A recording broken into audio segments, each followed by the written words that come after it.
Assalamualaikum warahmatullahi wabarakatuh. Waalaikumsalam warahmatullahi wabarakatuh.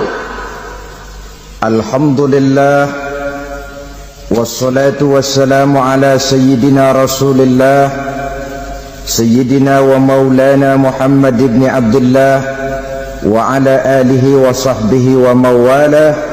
La hawla wa la quwwata illa billah, amma ba'du.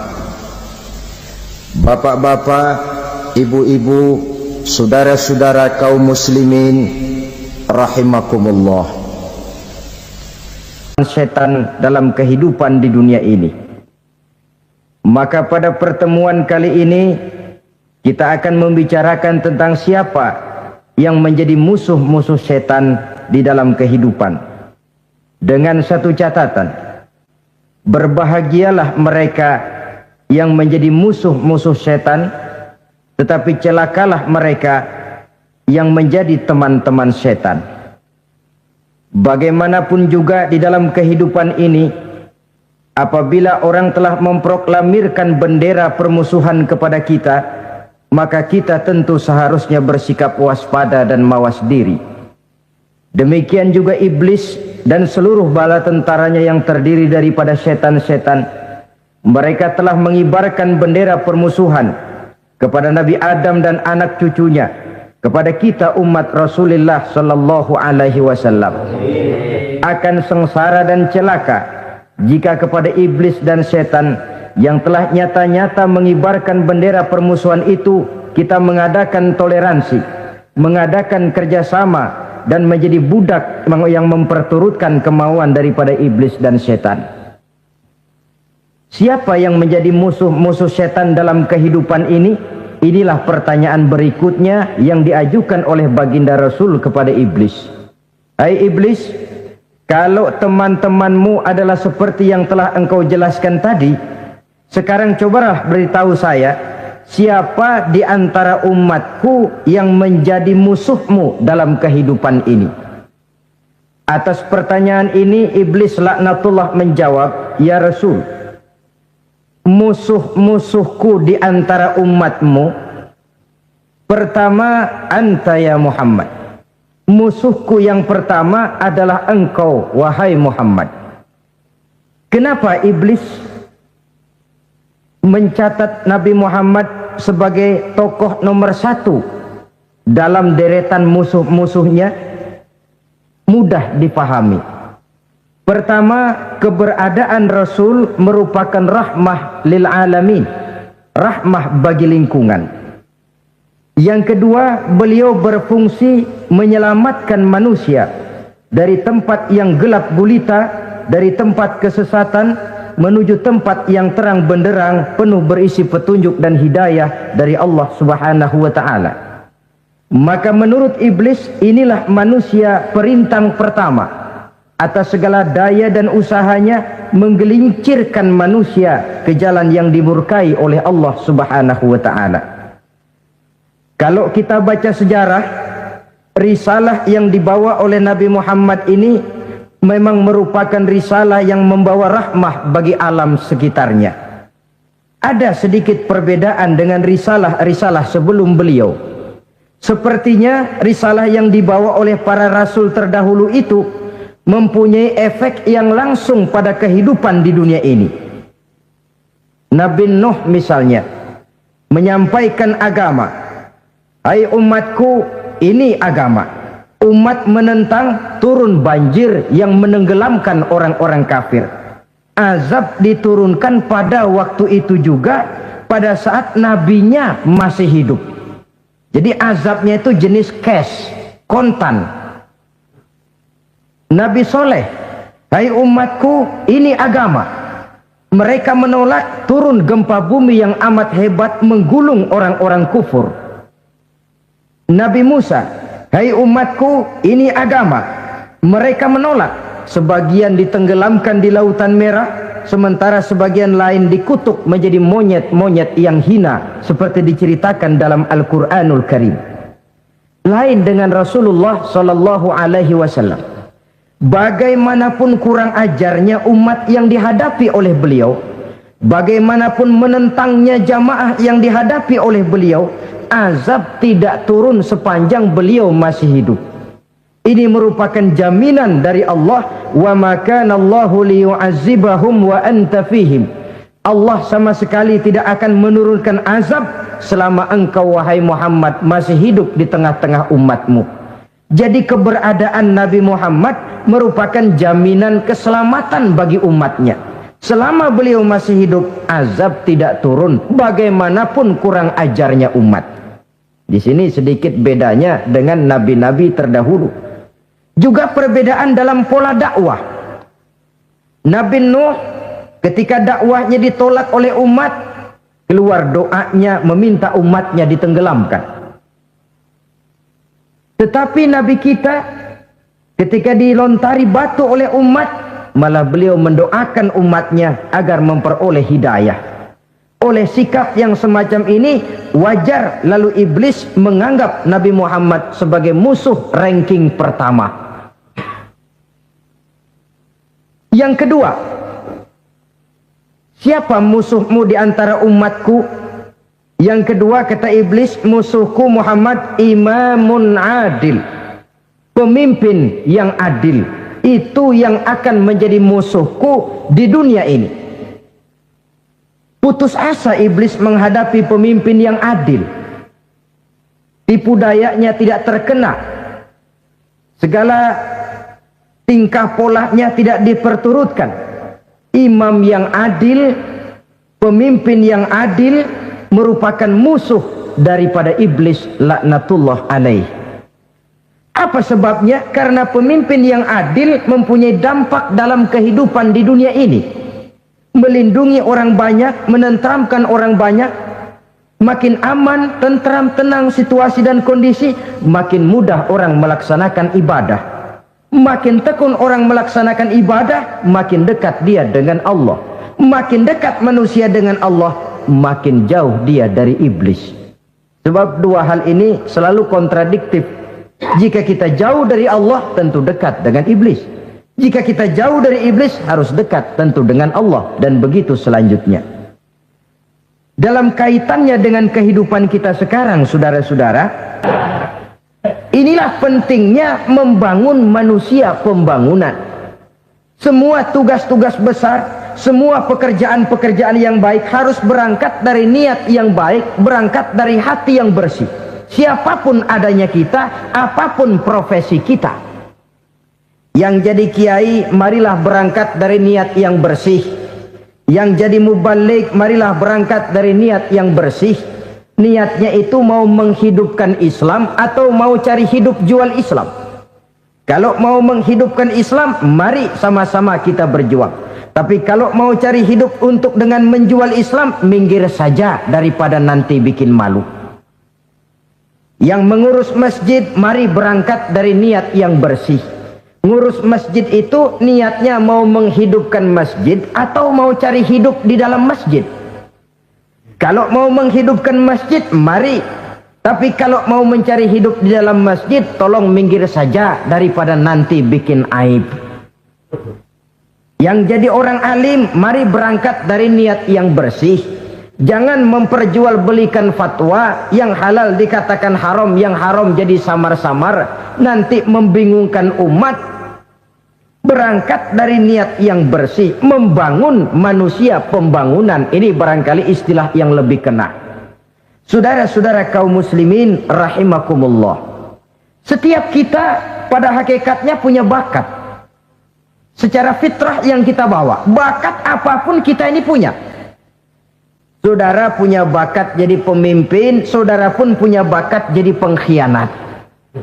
Saudara punya bakat jadi orang soleh, saudara juga punya bakat jadi orang salah. Saudara punya bakat jadi orang besar, saudara pun punya bakat jadi orang hina.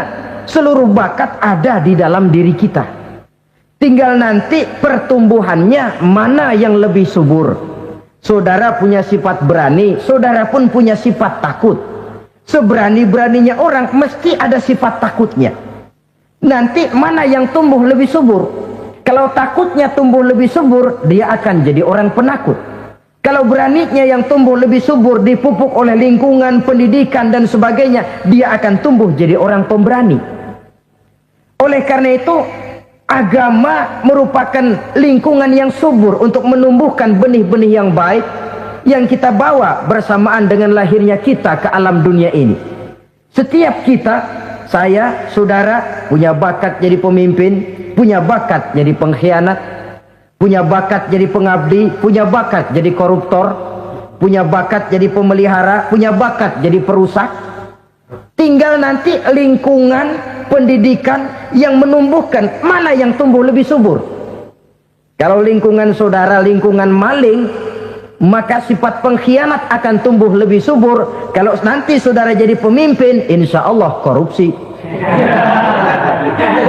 Lingkungan yang menumbuhkan sifat mengabdi, sifat berbuat tanpa pamrih, dikalahkan oleh sifat pengkhianat dan korupsi itu yang dibentuk oleh lingkungan, pendidikan, pengalaman dan sebagainya. Oleh karena itu, secara dini agama menanamkan, menyuburkan fitrah-fitrah yang baik yang kita bawa bersamaan dengan hadirnya kita dalam kehidupan ini.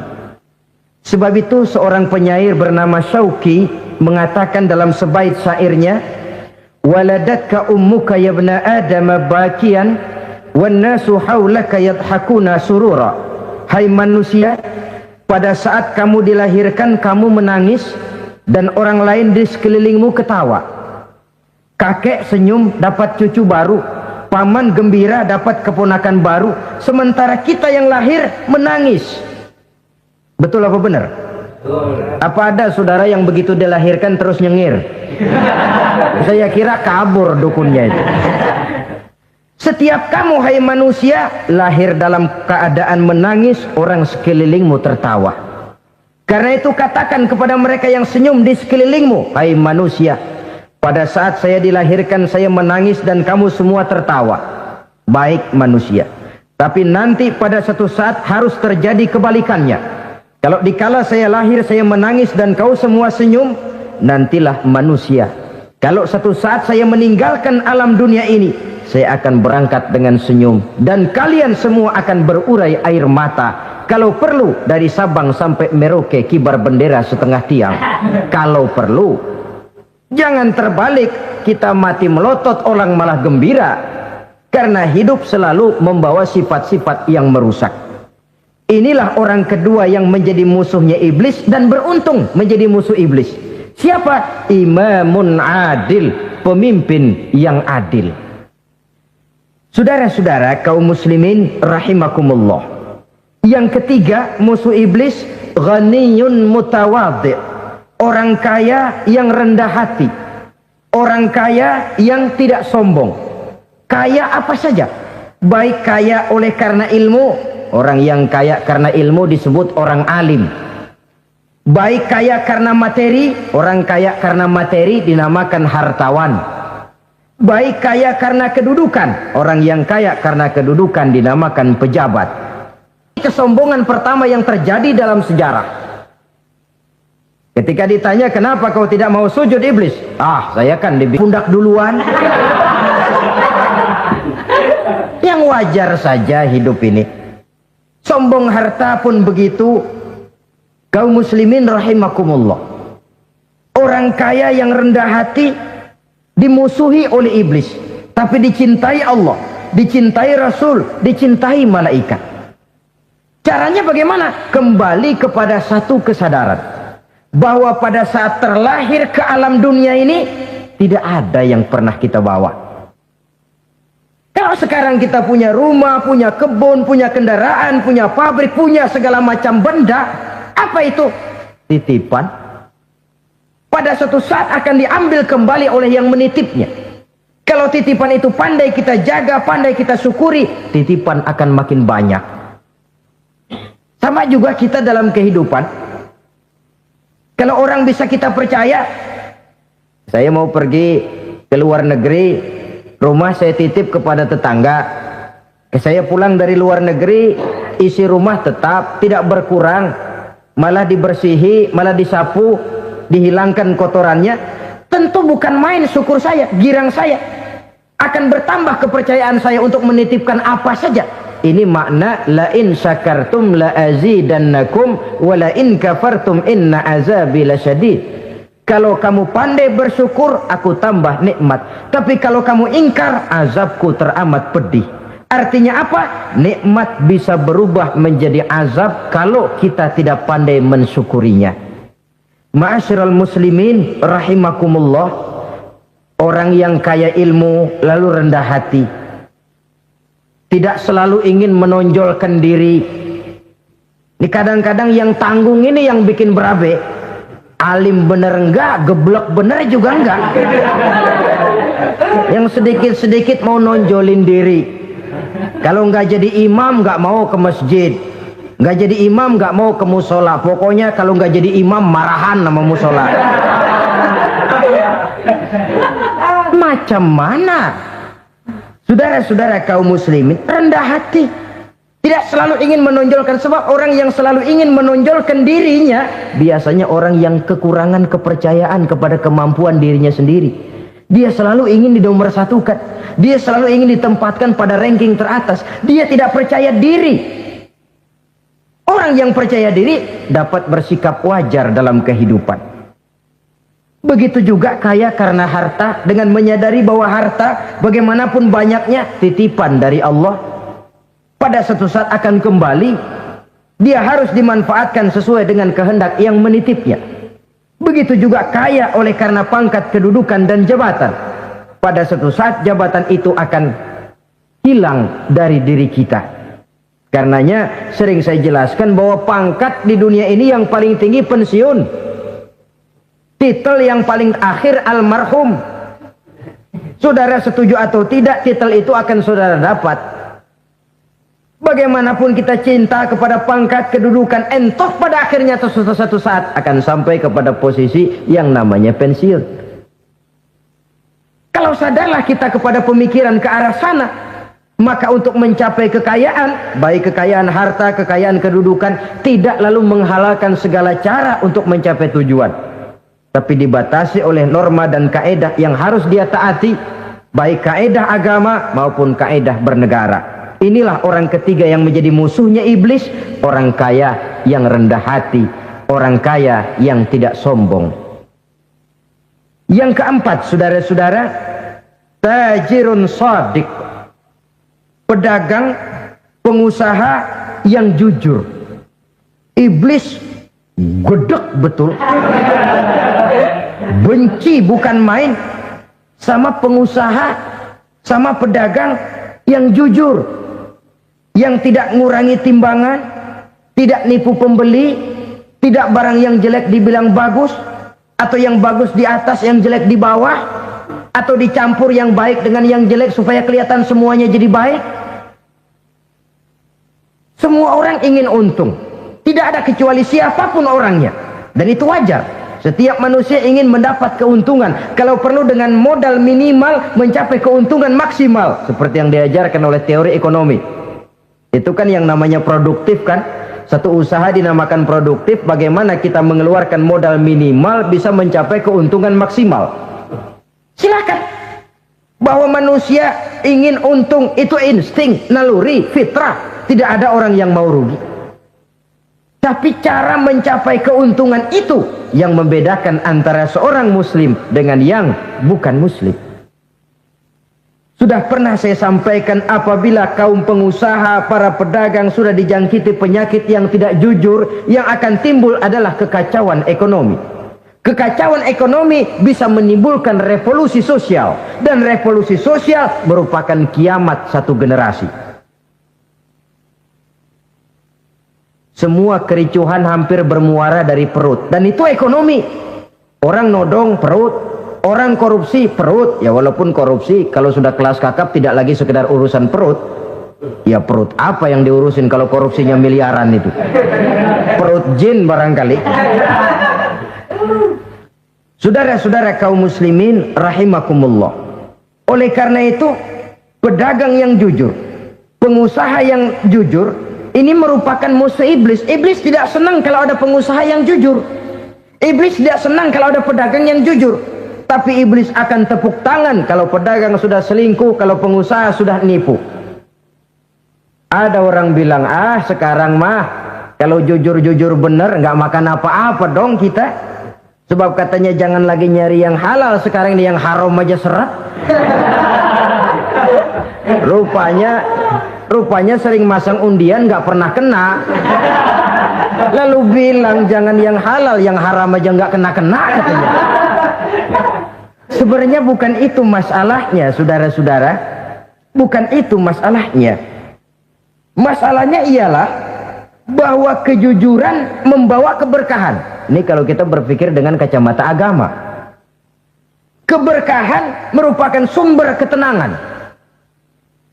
Dan ketenangan ini tidak bisa dibeli dengan materi yang bagaimanapun banyaknya. Walaupun kita punya percetakan duit, ketenangan itu nggak bisa dibeli. Jangankan cuma punya duit banyak, percetakan duit saudara punya, mau membeli ketenangan yang berasal dari keberkahan, sulit. Jadi kejujuran membawa keberkahan, keberkahan membawa ketenangan. Jangan macam dulu tukang sol sepatu. Ditanya oleh temannya, "Bang, ngesol satu hari dapat berapa?" 200 rupiah. Sembayang enggak? Enggak. Islam? Islam, kalau Islam mah. Kata temannya, sembayang dah, kali aja besok dapat rezeki lebih banyak. Yang benar, iya. Sebab kalau orang sholat itu Allah dekat, nanti rezekinya ditambah. Beneran? Bener. Subuh sembayang dia. Habis sembayang sarapan, berangkat ke tempat dia ngesol, mangkal. Dari pagi sampai jam 11 belum ada juga yang ngesol. Mulai bimbang hatinya. Katanya kalau sembayang rezeki tambah. Tadi sembayang subuh sampai gini hari belum ada yang ngesol. Cobaan kali. Sabar. Datang sholat zohor. Habis zohor nunggu lagi, belum juga ada yang datang ngesol. Udah mau pulang hampir maghrib, baru datang satu orang dandanin sendal jepit putus.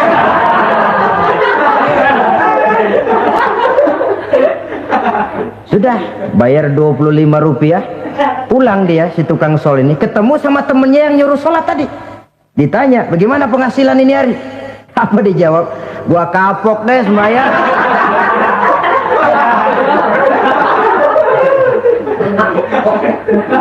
Kemarin nggak sembahyang dapat 200, sekarang begitu sembahyang jigo.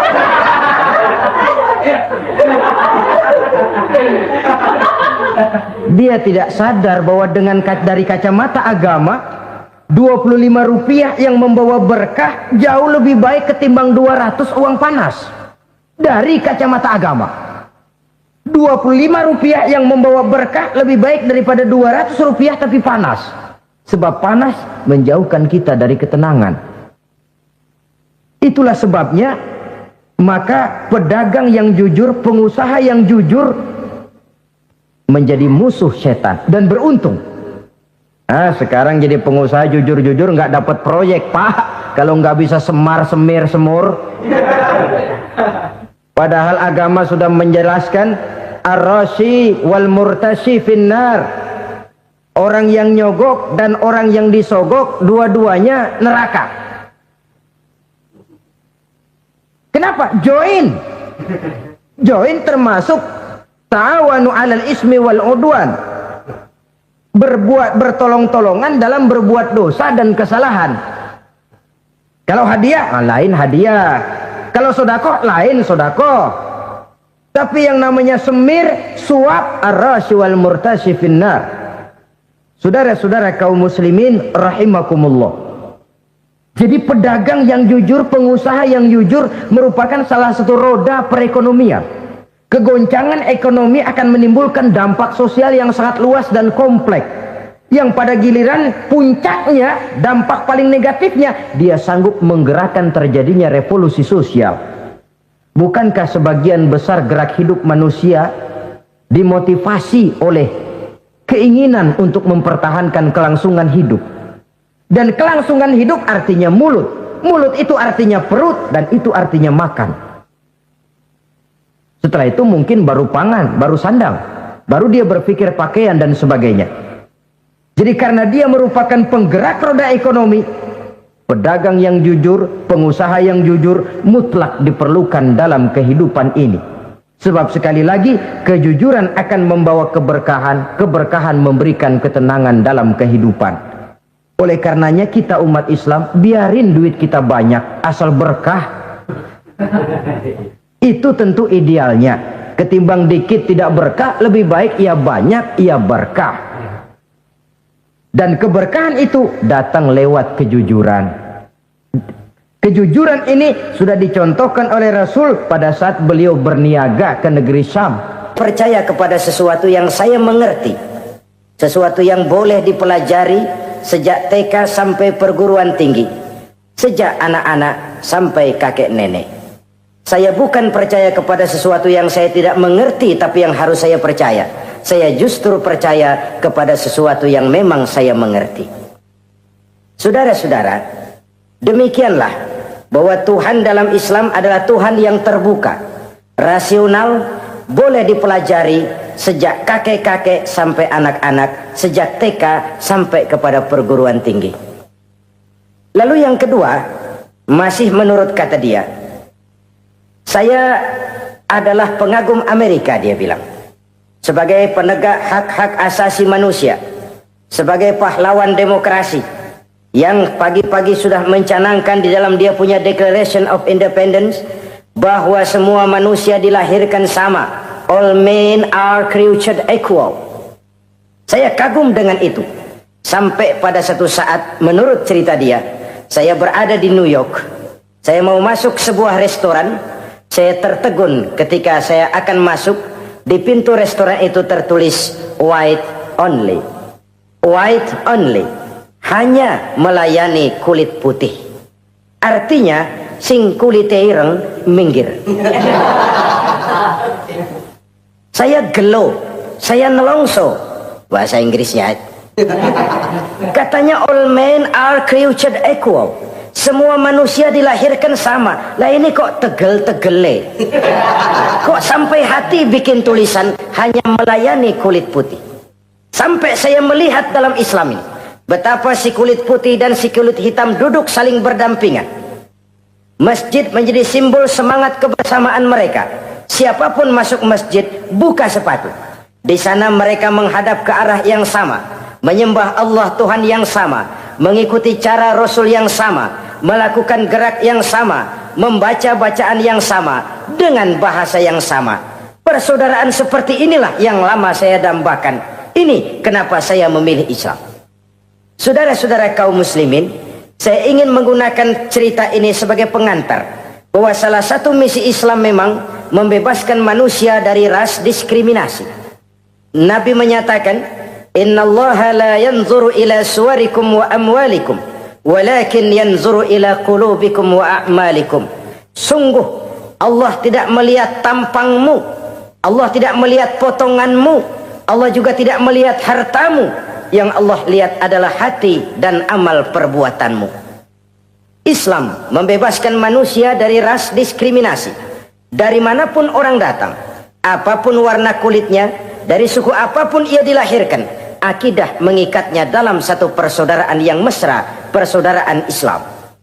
Nilai manusia dengan demikian bergantung kepada ketakwaannya. Takwa, seperti kita tahu, adalah bahasa Quran yang sudah menjadi bahasa kita. Sedemikian sering kalimat ini dipakai, sampai-sampai ia mengalami pergeseran dari arti yang sebenarnya.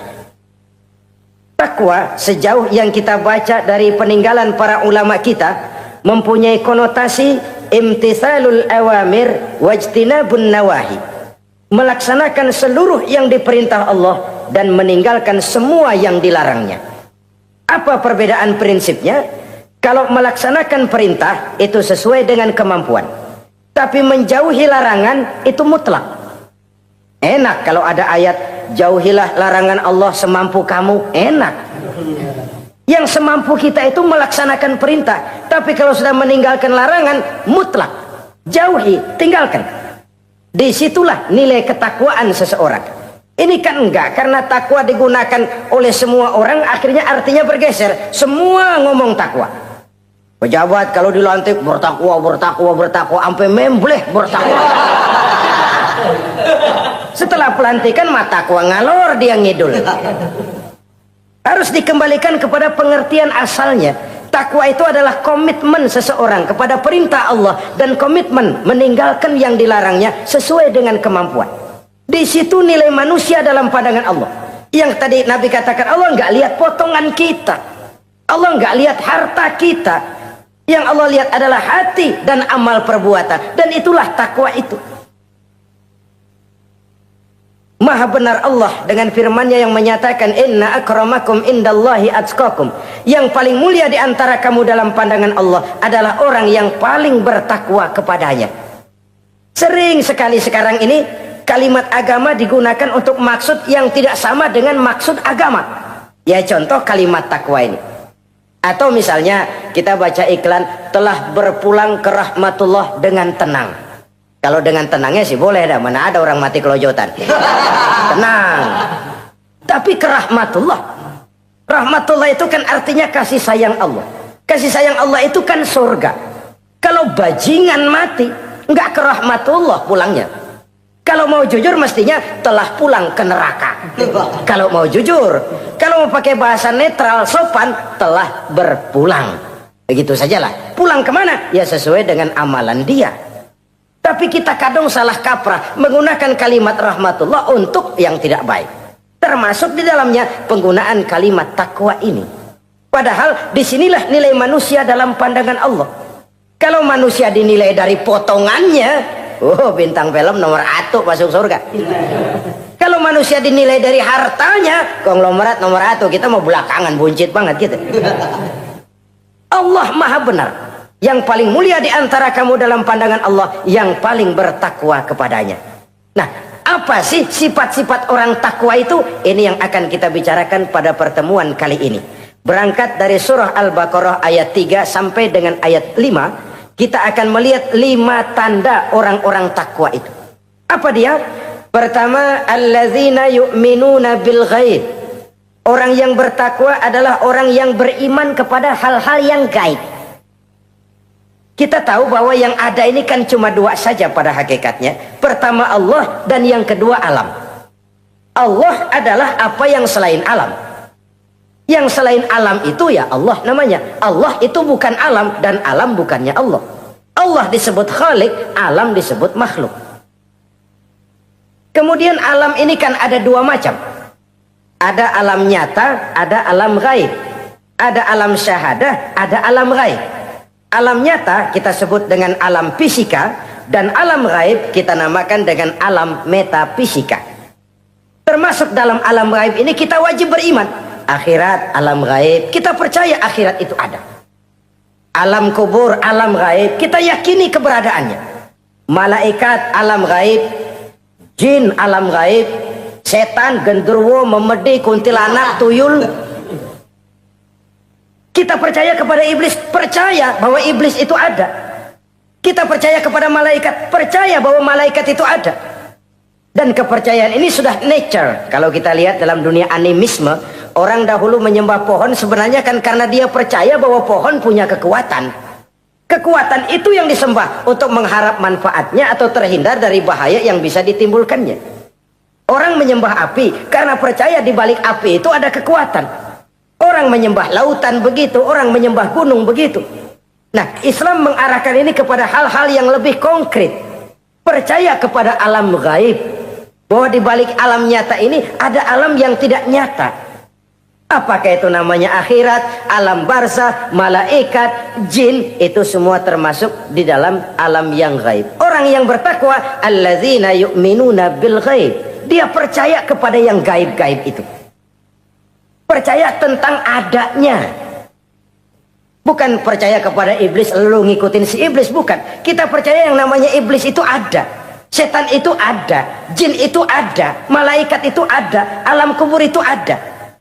Sebagai makhluk yang diciptakan oleh Allah, dan Allah sebagai Khalik.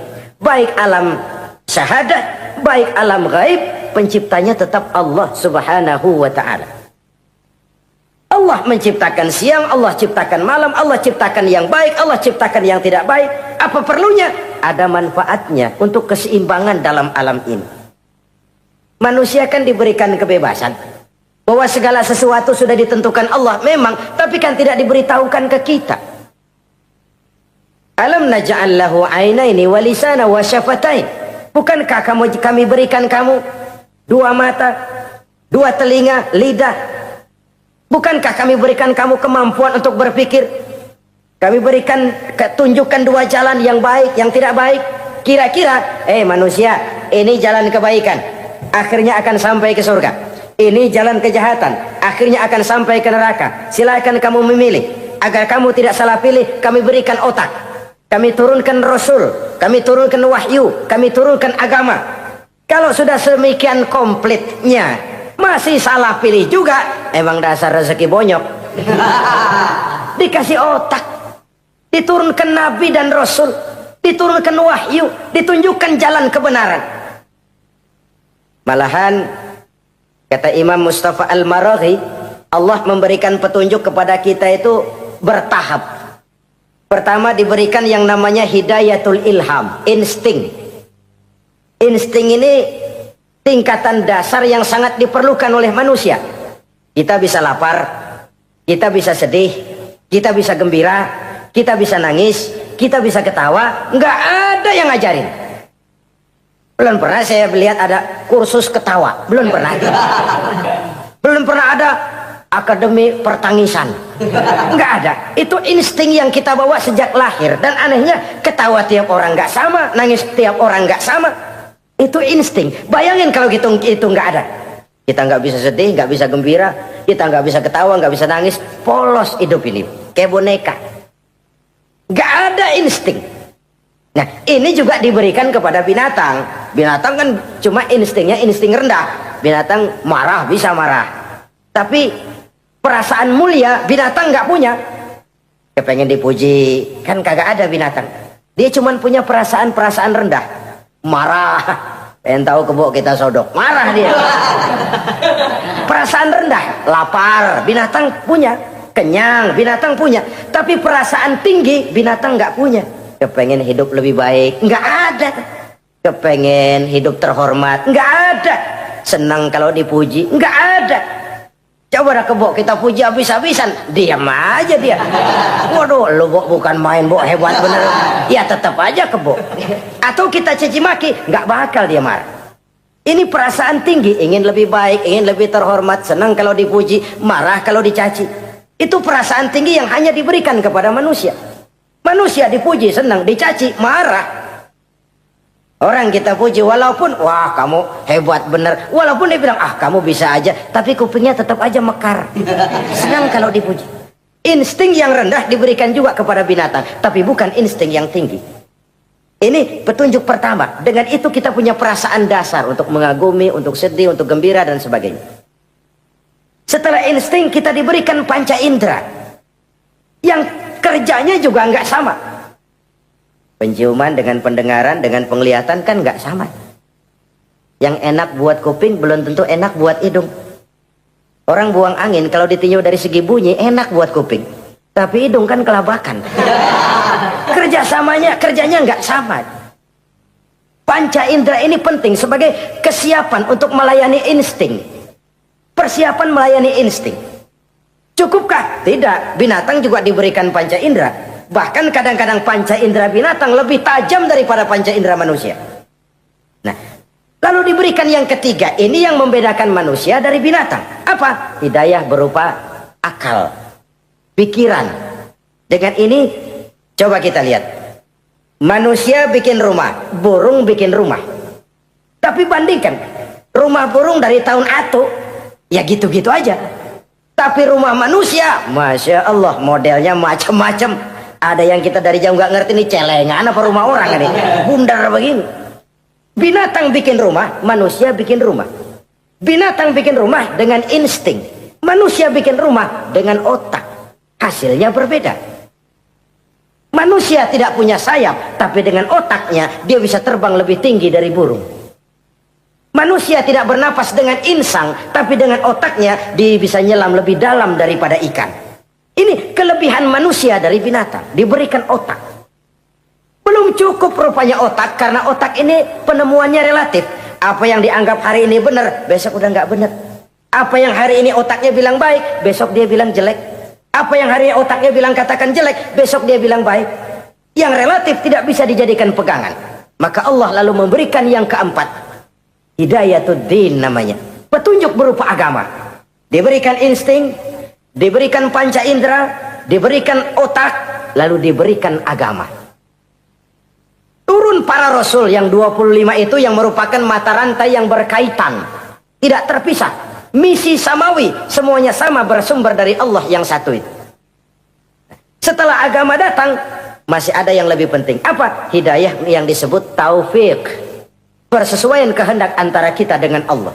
Kalau taufik tidak datang, kalau taufik tidak dapat, Kan'an saja anak Nabi Nuh kufur. Anak Nabi tidak dapat taufik namanya itu. Agama turun, bapaknya Nabi. Bapaknya Nabi.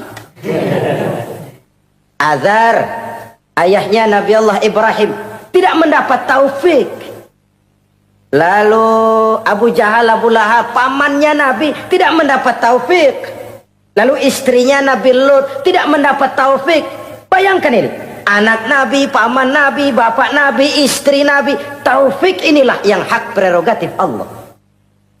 Insting semua dikasih, panca indera semua dikasih, otak semua dikasih, agama kepada semua diturunkan. Tapi taufik ini hak prerogatif Allah. Lah kita ini bersyukur, ponakan Nabi aja bukan dapat taufik. Tidak sekedar mendengar Islam, mendengar agama, tapi mengikuti agama itu sendiri. Inilah institusi-institusi yang diberikan Allah kepada kita.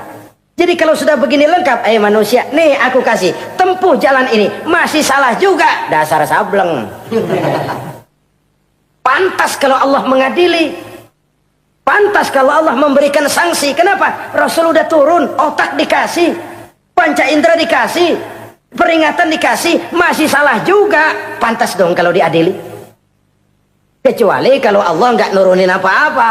Hidup dah selagu-lagu lu sono. Mau guling, mau gupak, terserah deh. Kalau begitu, lalu ada pengadilan, nggak adil. Ini institusinya lengkap kok. Pantas kalau Allah mengadakan pengadilan di akhirat. Pantas kalau Allah meminta kita pertanggungan jawab. Komplit begini rupa. Nah, termasuk di dalamnya kita percaya kepada yang gaib ini. Bahwa ada yang tidak nyata di balik yang nyata ini. Ada yang kita percaya kebaikannya. Ada yang kita percaya sekedar percaya saja. Kayak setan, iblis, kita percaya adanya. Tapi kan nggak wajib ngikuti. Termasuk mempelajari ilmu-ilmunya setan, ilmu-ilmunya iblis. Tenung, santet, nujum-nujuman, ramal-ramalan, itu kan ilmu-ilmunya setan, ilmu-ilmunya iblis. Belajar saja pun jangan, belajar saja pun nggak boleh, apalagi sampai mengamalkannya. Karena tatkala kita belajar apalagi mengamalkan, kita sudah bersekutu dengan setan dan iblis. Na'udzubillah summa na'udzubillah. Ini yang pertama. Jadi orang yang bertakwa itu sifatnya yang pertama, dia percaya kepada yang gaib. Di balik yang nyata ada yang tidak nyata. Lah, saudara-saudara, jangankan yang alam seperti ini ya, alam kubur, alam akhirat. Masih di alam nyata ini saja ada sesuatu yang hanya kita bisa rasakan tapi nggak bisa kita lihat, nggak bisa kita pegang. Contohnya angin. Ada tuh, kita rasain tapi kan nggak bisa kita pegang. Bentuknya bagaimana kita nggak tahu. Wah, merah pak, kenapa? Buktinya dikerok. Itu mah merah kerokan, bukan warna angin merah. Sesuatu yang ada tapi hanya bisa kita rasakan. Pedas, makan cabai pedas. Pedas itu ada, tapi kan abstrak. Mana sih pedasnya? Nggak bisa kita pegang, nggak bisa kita lihat, tapi kita rasain. Oh, itu yang hijau mah cabai mang. Pedasnya mana pedasnya? Sesuatu yang cuma ada rasa, tanpa bentuk, tanpa bisa kita jamah. Ini satu langkah untuk mengantar kita memahami yang gaib, yang masih dalam alam nyata saja. Ada sesuatu yang kita cuma merasakan adanya, tapi kita nggak bisa lihat, kita nggak bisa pegang. Makanya ada orang tanya, Pak, itu kalau orang mati dibacain Fatihah di sono apa pahalanya nyampe tuh? Saya jawab, kalau ente nggak percaya mati dulu dah. Mati dulu bacain Fatihah, tungguin di sono. Kalau nggak nyampe balik lagi kemari. Long bagaimana hal-hal yang kayak begitu? Wong sholat saja kita nggak tahu sholat kita diterima atau tidak oleh Allah. Kita puasa, kita hanya melaksanakan. Allah mau terima apa tidak kita nggak tahu. Itu yang nyata-nyata, apalagi sudah berkaitan dengan hal-hal yang gaib. Ini sifat yang pertama, orang yang bertakwa, alladzina yu'minuna bil ghaib, dia percaya kepada yang gaib. Alam kubur itu ada, alam akhirat ada, malaikat ada, jin ada, surga ada, neraka ada, dan lain sebagainya. Satu. Yang kedua, orang yang bertakwa itu wa yuqimunas shalah. Setelah percaya kepada yang gaib, mereka juga mendirikan sholat. Nah, mari kita lihat ayatnya. Selalu yang berkaitan dengan sholat itu kalimatnya yuqimunas sholat. Mendirikan sholat. Bukan mengerjakan. Gak ada ayat i'malis sholat, if'alis sholat, kerjakan sholat. Gak ada. Selalu aqimis sholat. Dirikan sholat. Kenapa? Kata para ulama, kalimat mendirikan ini mengandung makna istimrar. Mengandung arti kontinuitas, ada kelanjutan. Mendirikan sholat artinya mengerjakan sholat dengan betul. Selesai sholat, ajaran sholat diterjemahkan dalam kehidupan. Itu artinya mendirikan sholat. Nah, kalau dilihat dari sisi ini, banyak di antara kita yang sudah mengerjakan sholat tapi belum mendirikan sholat. Sebab mendirikan istimrar, ada kesinambungan. Selesai sholat, ajaran sholat diterjemahkan di tengah-tengah kehidupan bermasyarakat. Sehingga sholatnya punya refleksi. Sholatnya punya bias dalam membentuk kepribadian dirinya. Ini kadang-kadang rancu. Yang sembahyang dia, yang nyolong dia. Yang baca Quran dia, yang fitnah orang dia. Yang sedekah dia, yang nyolong dia juga. Ansip bingung bagaimana mutusinnya. Kalau mendirikan sholat mengandung arti kesinambungan, selesai sholat, ajaran sholat diterjemahkan dalam kehidupan. Apa? Banyak tentunya. Misalnya sholat melahirkan sikap rendah hati, melahirkan keikhlasan, melahirkan sifat jujur, melahirkan sifat disiplin, dan lain sebagainya. Dan itu diterjemahkan dalam kehidupan. Kita lihat, ini anggota badan kita yang paling terhormatkan kepala. Kalau bercanda sama teman, dipegang tangan, kita masih senyum. Dipegang kaki, kita masih senyum. Tapi kalau pala dikeplakin, jengkel bukan main. Kenapa? Al-Mukarram itu adanya di sini. Otak. Di kepala. Tapi kepala yang kita hormati ini, ketika sujud di hadapan Allah, sama rendahnya dengan telapak kaki kita. Allahu Akbar. Yang besar cuma Allah. Manusia, kepala sama rendah dengan telapak kaki. Kesadaran ini membias, selesai sholat, kembali ke masyarakat, sombongnya hilang. Apalagi ikhlas. Sholat itu kan lillahi ta'ala. Orang mau puji apa tidak, enggak soal. Orang mau bilang ini, mau bilang itu, soal lain. Yang penting ini saya kerjakan lillahi ta'ala. Karena Allah saja, bukan karena yang lain. Disiplin. Sehari semalam 5 kali kita lapor kepada Sang Maha Komandan. Bagaimana tidak akan tercegah dari perbuatan yang keji dan munkar? Seorang prajurit saja, kalau sehari semalam 5 kali dia lapor kepada komandannya, saya yakin dia tidak akan sempat melaporkan yang tidak baik. Pantas kalau Al-Quran memberikan jaminan, sholat mampu mencegah manusia dari perbuatan yang keji dan munkar. Masih ada yang tanya, Pak, katanya sembahyang mencegah orang berbuat jahat. Iya, teman saya kok sembahyang nyolong ayam.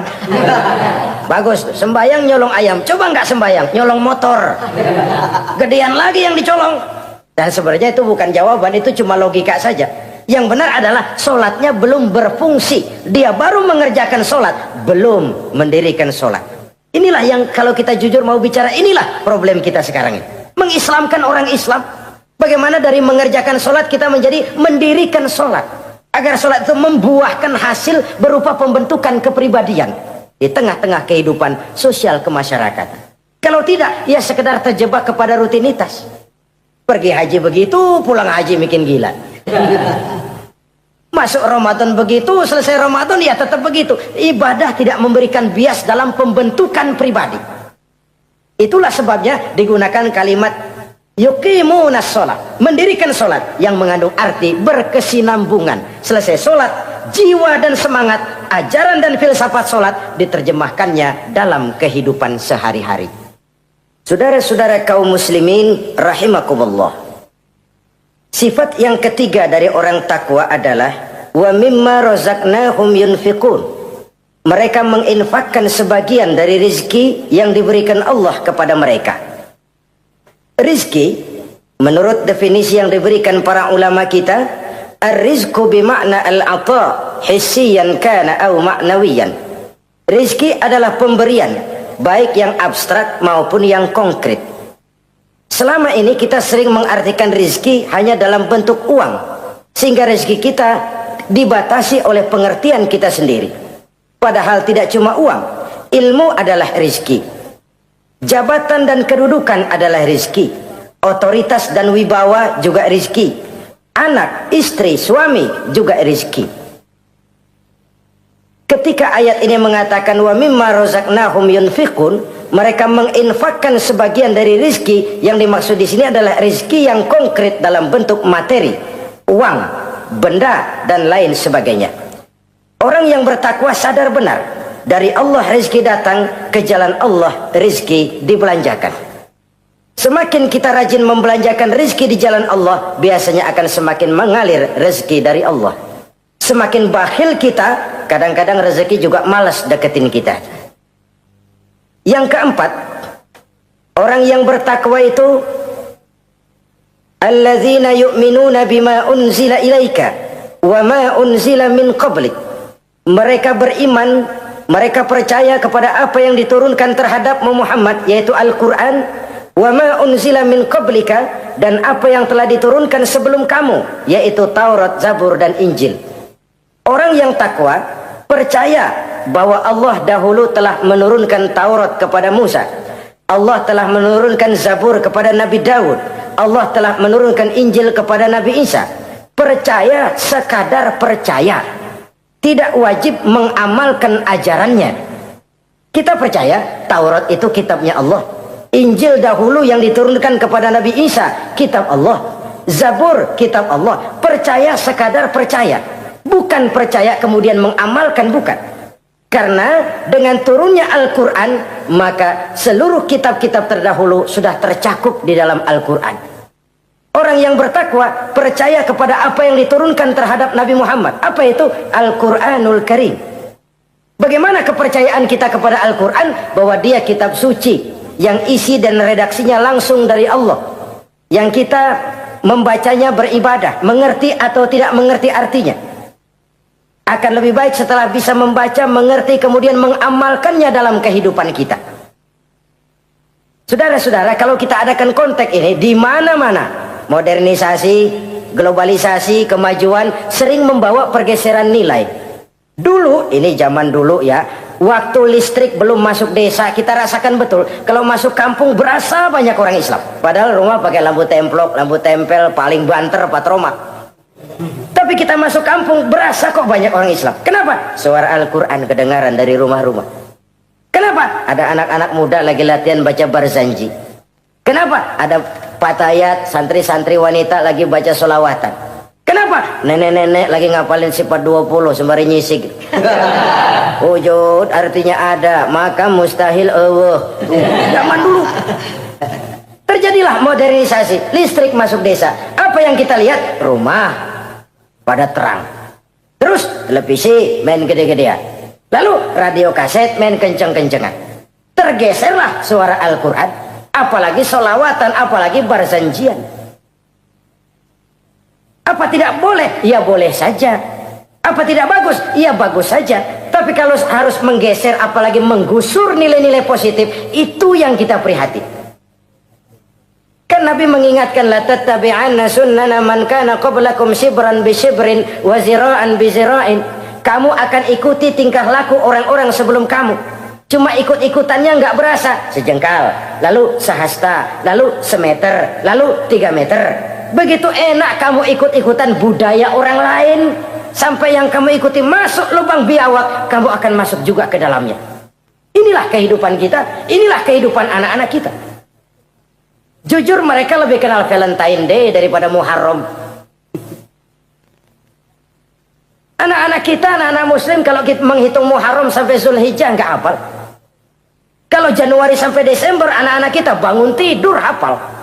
Muharram sampai Zulhijjah, jangan anaknya, bapaknya keder.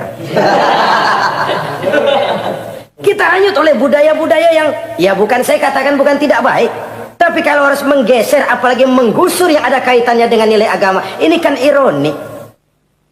Ikut-ikutan kita sejengkal, semeter, sampai yang diikutin masuk lubang biawak, udah kadang asik ikut, ya ikut juga nyemplung ke dalamnya. Orang sering katakan mula-mula dari nama dulu nih yang kagak begitu kelihatan pengaruhnya. Mula-mula malu pakai nama yang berbau Quran, malu pakai nama yang berbau Islam. Dari nama nanti dia pindah ke pakaian, dari pakaian dia pindah ke pergaulan. Kalau sudah pindah ke pergaulan, dikhawatirkan pindah agama pun nggak terasa. Wah, semua agama sama, semua agama bagus. Lalu bagaimana? Bagaimana musimnya aja. Ironi, menyedihkan, memilukan, bahkan memalukan. Yang tidak boleh kan fanatik kepada guru, yang tidak boleh kan fanatik kepada suku. Kalau kepada agama fanatik itu wajib, dalam arti bukan sempit, berpegang teguh kepada agama. Satu sikap yang wajar, bahwa penganut suatu agama menganggap cuma agamanya yang benar. Itu sikap setiap penganut agama. Orang Kristen begitu, orang Hindu begitu, orang Buddha begitu. Kenapa kalau orang Islam begitu lalu dianggap ekstrim? Sebagai Muslim saya yakin cuma Islam yang benar. Kristen juga akan bilang begitu. Kristen yang benar, Buddha juga akan bilang begitu. Ini fanatisme dan wajar penganut suatu agama menganggap cuma agamanya yang benar. Yang lain juga bersikap begitu. Tapi kalau Islam saja yang bilang ekstrim katanya. Dunia internasional sendiri kadang-kadang kalau sudah ekstremis, teroris, kok cepat sekali alamatnya ke Islam. Saudara-saudara kaum muslimin, rahimakumullah. Saya kembali kepada soal kita.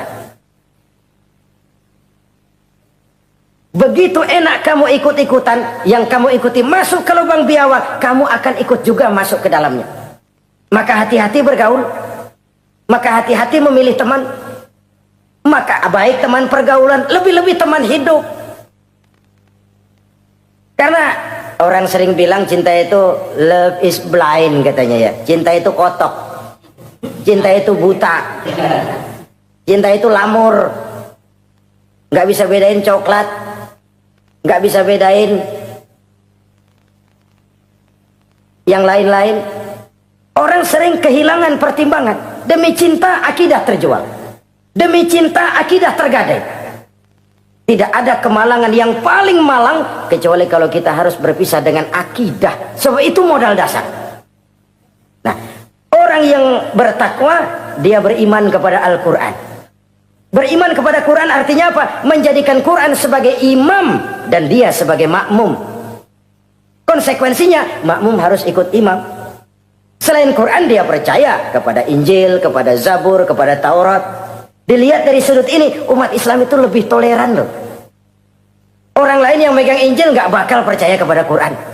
Orang lain yang memegang Taurat nggak akan percaya kepada Quran. Tapi orang yang megang Quran, dia percaya kepada Injil, dia percaya kepada Taurat. Dari sudut ini kan kita lebih toleran. Allah dahulu menurunkan Injil kepada Isa. Yang Injil itu yang kita percaya. Yang Allah turunkan kepada Isa. Yang Allah turunkan Taurat kepada Musa. Bukan yang telah terkena intervensi dan investasi manusiawi.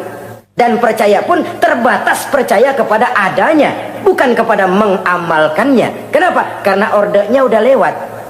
Kita percaya Bung Karno adalah presiden pertama Republik Indonesia. Tapi kan udah lewat. Udah lewat.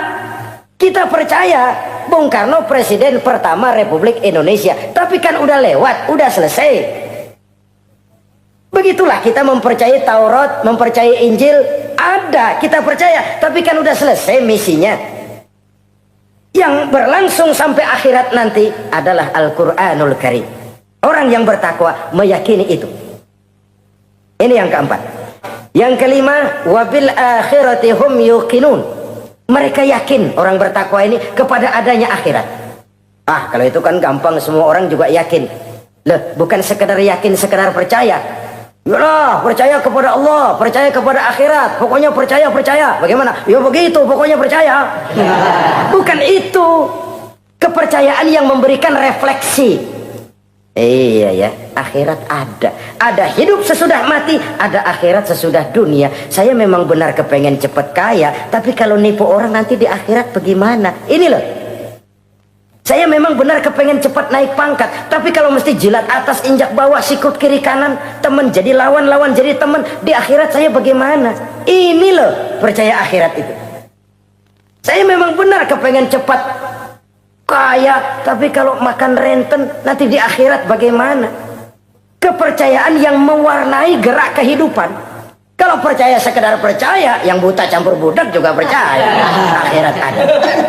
Tapi kan kepercayaan yang memberikan refleksi, mewarnai gerak hidup kita. Loh, enggak gitu. Orang yang percaya akhirat itu gayanya enggak gitu. Orang yang percaya akhirat itu sikapnya enggak gitu. Orang yang percaya akhirat jalannya enggak gitu. Orang yang percaya akhirat ngomongnya enggak asal ngomong. Kepercayaan yang memberikan refleksi terhadap gerak hidup. Nah, ini refleksi dari sifat-sifat takwa. Saudara-saudara, kalau itulah sifat-sifat orang takwa, lalu terhadap mereka yang takwa ini, karunia apa yang diberikan Allah? Apa keutamaan mereka? Mari kita kutip beberapa ayat. Pertama, ini janji Allah ya. Wa may yattaqillaha yaj'al lahu makhraja. Siapa yang bertakwa kepada Allah, maka ia akan diberikan jalan keluar dari segala macam kesulitan. Masya Allah. Orang takwa itu kan orang yang dekat dengan Allah. Kalau sudah dekat dengan Allah, everything is running well. Apa yang nggak selesai? Impossible, kata otak. Tidak mungkin, kata rasio. Mana bisa menurut kebiasaan. Tapi orang yang takwa selalu saja ada jalan keluar, selalu diberikan Allah jalan keluar. Ini yang faktor yang irasional, faktor yang non komputer, faktor yang samawi. Allah yang mau ada saja jalan keluar. Coba. Waktu terjadi peristiwa hijrah, Masya Allah, Rasulullah itu sudah dikepung rapat rumahnya, pagar betis. Jangan manusia, tikus saja nggak bisa lewat. Rapat di pagar betis. Kesepakatan sudah jelas, membunuh Muhammad bersama-sama. Apa yang terjadi? Ketika Nabi keluar, buka pintu. وَجَعَلْنَا مِنْ بَيْنِ أَيْدِيهِمْ سَدًّا وَمِنْ خَلْفِهِمْ سَدًّا فَأَغْشَيْنَاهُمْ فَهُمْ لَا يُبْصِرُونَ. Di depan, belakang, di kiri, kanan mereka kami jadikan dinding. Kami butakan mereka. Mereka nggak lihat Muhammad keluar dari rumahnya. Allah berikan jalan keluar. Padahal Quraisy siaga satu, pita merah, apel siap, mata menteleng, Nabi lewat nggak kelihatan. Persis ikan bandeng. Ikan bandeng kan melotot, colok diam aja, nggak lihat apa-apa. Yaj'al lahu makhraja. Allah berikan jalan keluar dari berbagai macam kesulitan. Sesuatu yang menurut kita, aduh udah dah, nyerah dah, nggak bisa dah. Tapi orang yang takwa kepada Allah, Allah janji, Allah lah yang janji ini. Yaj'al lahu makhraja. Allah akan berikan jalan keluar dari segala macam kesulitan. Kenapa? Dia dekat dengan Allah. Orang yang kayak begitu yang kita takut itu. Doanya ngebul, kata anak-anak. Permohonannya didengar, ratapannya dipenuhi. Allah berikan dia jalan keluar, ada saja jalan keluarnya. Ini keistimewaan pertama dari orang yang takwa itu. Lah kalau Allah yang ngasih jalan keluar, siapa yang bisa mencegah jalan orang kayak begitu? Di pagar betis lolos, di Gua Sur Quraisy sampai ke Gua Sur mencari Nabi. Kalau mereka nengok aja kelihatan. Apa yang terjadi?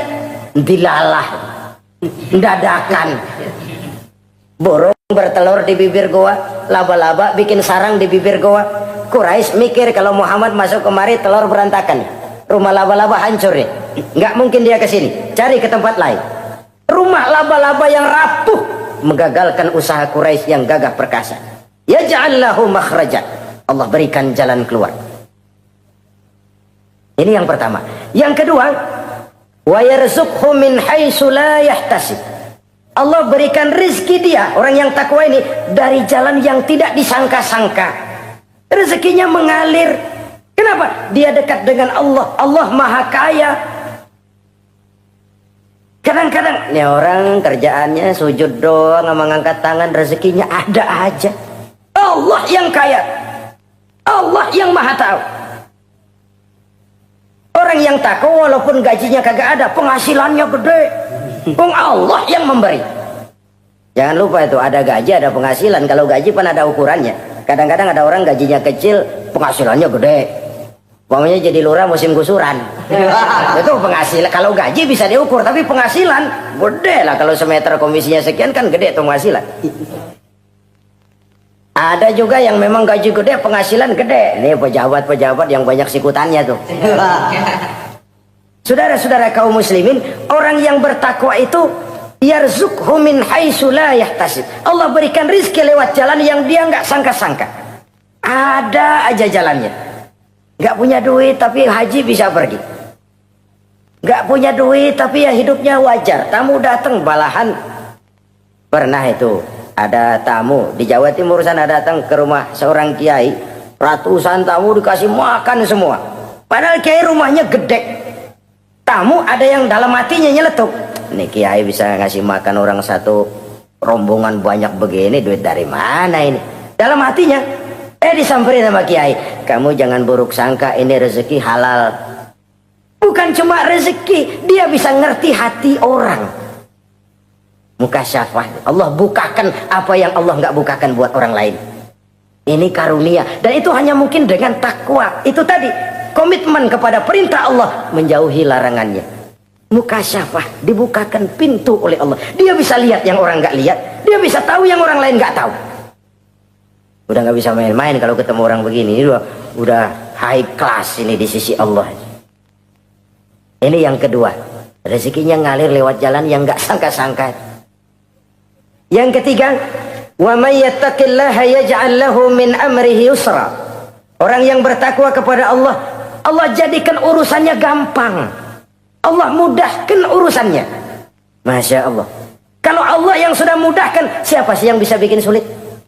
Allah yang gampangin urusannya. Orang mana yang bisa bikin sulit? Boleh manusia merencana, mempersulit, memblokir segala macam. Tapi kalau Allah gampangin, jalan tuh urusan. Boleh manusia merancang. Tapi kalau Allah mau, apa yang nggak mungkin? Satu kampung orang mau jatuhin kita. Kalau Allah mau angkat, naik. Satu negara orang mau naikin kita. Kalau Allah mau turunin, nyungsep. Tu'izzu man tasya wa tuzillu man tasya. Allah muliakan siapa yang dikehendakinya, Allah rendahkan siapa yang dikehendakinya. Saudara-saudara kaum muslimin rahimakumullah, dimudahkan urusan orang yang takwa itu. Jadi kalau ingin urusan kita dimudahkan oleh Allah, konsepnya cuma takwa. Kembali kepada komitmen, laksanakan yang diperintah, jauhi yang dilarang. Itu saja. Apalagi keutamaan orang takwa itu, wa may yattaqillaha yukaffir anhu sayyi'atihi wa yu'azzim lahu ajra. Siapa yang bertakwa kepada Allah, dihapuskan segala kesalahannya yang sudah lalu. Masya Allah. Dihapuskan kesalahannya. Bahwa manusia punya salah, ya manusiawi. Tapi ada hadis menyatakan, ikuti perbuatan salahmu dengan kebaikan. Niscaya kebaikan itu akan menghapus kesalahan kamu. Kalau dulu kita makan harta orang dengan zalim, kita nggak sempat minta maaf, tuh orang udah mati. Bagaimana caranya? Perbanyak sedekah. Mudah-mudahan sedekah ini menutupi kesalahan kita yang lalu memakan harta orang dengan cara yang zalim. Ikuti perbuatan salah dengan kebaikan. Niscaya kebaikan itu akan menghapus kesalahan kamu. Nah ini orang yang bertakwa, dihapuskan kesalahannya oleh Allah. Direhabilitir. Dia lakukan pemutihan. Yang melakukan pemutihan Allah. Kalau dosa sudah dihapuskan, Masya Allah. Coba. Ada hadis menyatakan, siapa orang baca Bismillahirrahmanirrahim, maka dia bisa lewat di atas air. Beku itu air. Bismillah saja bisa jalan di air. Ini bismillahnya orang yang bagaimana? Nih. Bismillahnya orang yang bobotnya ringan. Bobotnya ringan, dia bisa jalan di air.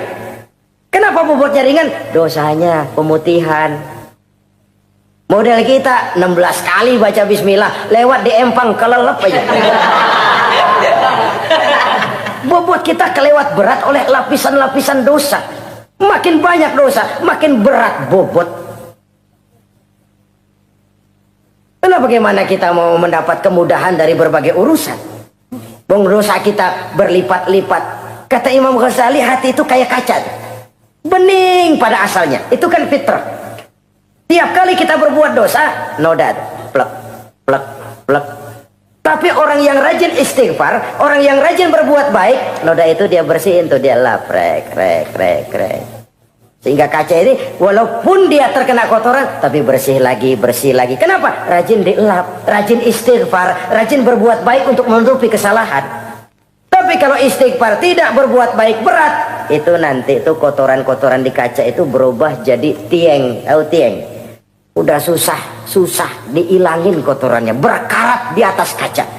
Kalau dosa sudah berkarat di hati, susah dihapus, berat untuk taubat, berat untuk melakukan kebajikan, itu sudah kerugian besar buat kita semua.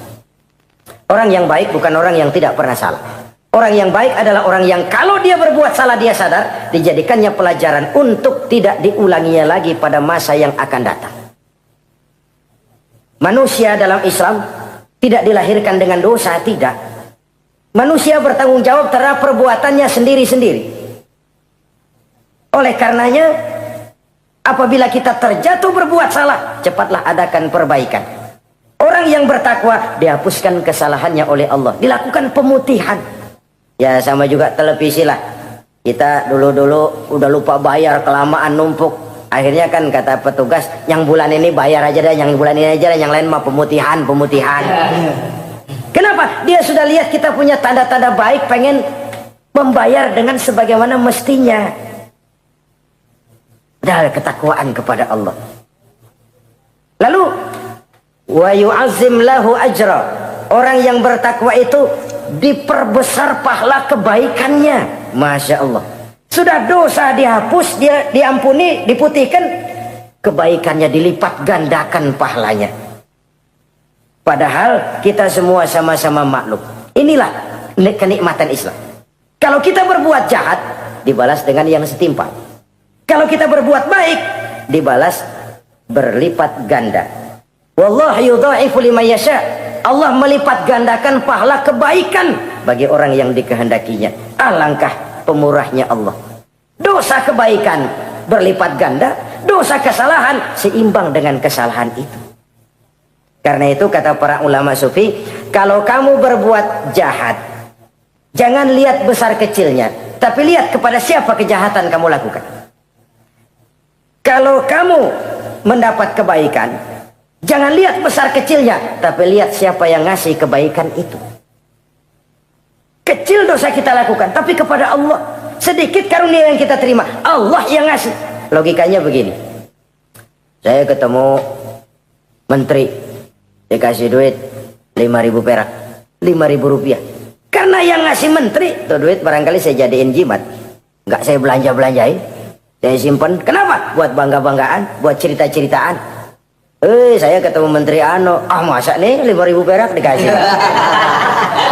Menteri yang ngasih 5.000 rupiah, saya simpan, saya jadikan kebanggaan. Bagaimana kalau yang ngasih Allah, yang serba maha kaya, maha adil, maha tahu, kita lupakan. Akaltum ni'mata rabbikum walam tashkurulah. Tiap saat kita namakan nikmat Allah, tapi kita lupa bersyukur kepadanya. Padahal Allah janjikan, makin kamu pandai bersyukur, makin aku tambah nikmatku. Tapi kalau kamu tidak pandai bersyukur, awas, azabku itu amat pedih. Jadi azab, nikmat maksud saya, bisa berubah menjadi azab kalau kita tidak pandai mensyukurinya. Saudara-saudara kaum muslimin rahimakumullah. Dari uraian singkat ini, saya ambil beberapa catatan utama. Pertama, nilai manusia dalam pandangan Allah adalah ketakwaannya. 14 abad yang lalu, sebelum orang teriak-teriak tentang hak asasi, Rasulullah sudah mencanangkan semangat persamaan ketika beliau bersabda, "An-nasu kulluhum li Adam, wa Adam min turab, la fadla li arabiyyin ala ajamiyyin illa bittaqwa." Seluruh manusia berasal dari Adam.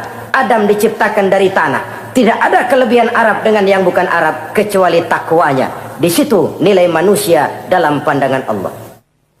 Takwa bukanlah kulit, Oh, itu kalau sorbannya paling gede berarti paling takwa. Belum tentu. Wah, tasbihnya panjang-panjang. Belum tentu. Oh, jenggotnya jengser. Belum tentu. Oh, kumisnya tebal. Buat nyaring kopi kali. Itu kulit. Kulit perlu. Tapi isi jauh lebih penting. Sehingga Nabi katakan, at-taqwa hahuna. Takwa itu di sini, di sini, di sini. 3 kali. Di hati. Bukan di serban, bukan di tasbih, bukan di sajadah, bukan di sarung. Di sini, di situ takwa.